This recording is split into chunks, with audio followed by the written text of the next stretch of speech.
Before we start calling people names and all of that stuff, let's do some research. Let's see how cold Antarctica really is. The average winter temperature at the South Pole is about negative 49 Celsius.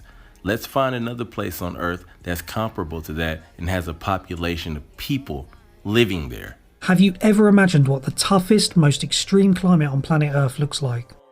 Well, there's a certain region of northeastern Russia where conditions for human habitation truly couldn't be any more difficult.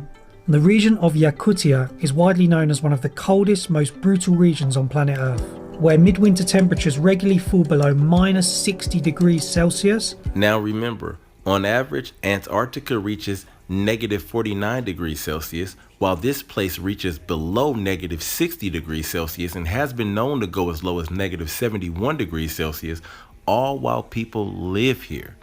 Visibility is often less than 5 meters, and the sun is completely blocked by an impenetrable layer of fog lasting months on end. You would think, with conditions like this, there's no way a society could function and so-called normal life could operate.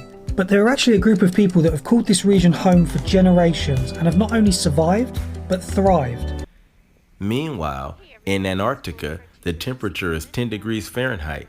It gets colder than this where I live at in the Sierra Nevada mountains. It's about 10 degrees Fahrenheit out here, but I think the wind chill puts it at about minus 9 degrees Fahrenheit. And on top of this, it gets pretty warm at the supposed South Pole. The world's coldest continent officially has a new record high temperature. According to the World Meteorological Organization, Antarctica's northern tip reached a verified high of 63.5 degrees Fahrenheit in March 2015.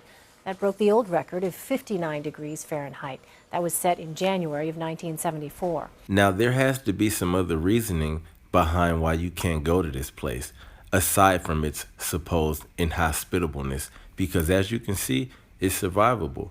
Not only that, in the 1950s, this guy right here, he went there in a flying tin can that didn't have heating or air conditioning. And not only did he survive, he came back and told a different story as to what he experienced at the supposed coldest place on Earth. Is there any unexplored land left on this Earth that might appeal to adventurous young Americans? Yes, there is. And not up around the North Pole, because it's getting crowded up there now, because they find out it's really usable, not only to live in, but militarily. But strangely enough, there's left in the world today an area as big as the United States that's never been seen by a human being. And that's beyond the pole, on the other side of the South Pole, from Middle America. And I think it's quite astonishing that there should be an area as big as that unexplored. He got on television and said only what he was allowed to say. If you want to hear what more he had to say about his experience, let me know in the comments. I'll post an entire video on it. And then you'll understand why we have the Antarctic Treaty. I mean, think about it. It's the only treaty that's all these countries have signed and never broken and completely agreed on. It's the only one. And, what treaty is there that everybody's agreed on? We're being kept away from it for a reason. They have some scientific bases there, and literally it's controlled by the military.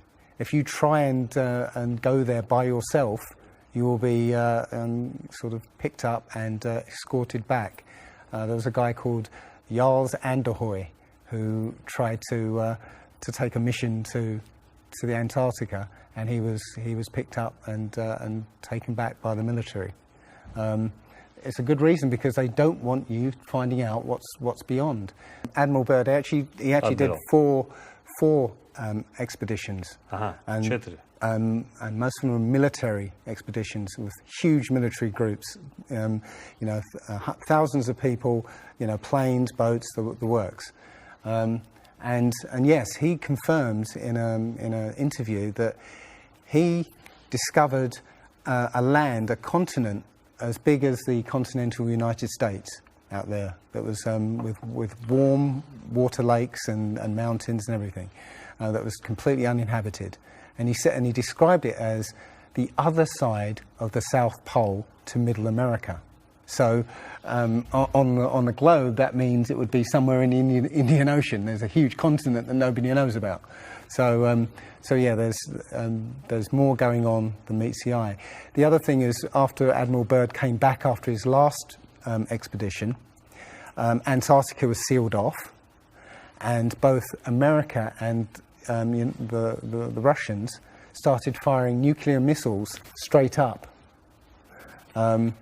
Now, in America, that was called Project Operation Fishbowl, and it came under something called Project Dominic. Well, Fishbowl makes sense because it seems like Admiral Byrd found the edge of the dome, okay, while he was out there, and as soon as he left there, they started firing missiles straight up, I believe, to try and test how far that dome went. If you look at the footage of these explosions, what you'll see is an explosion. Well, when a bomb goes off in midair, it's a fireball. It expands in all directions and mostly up. Okay.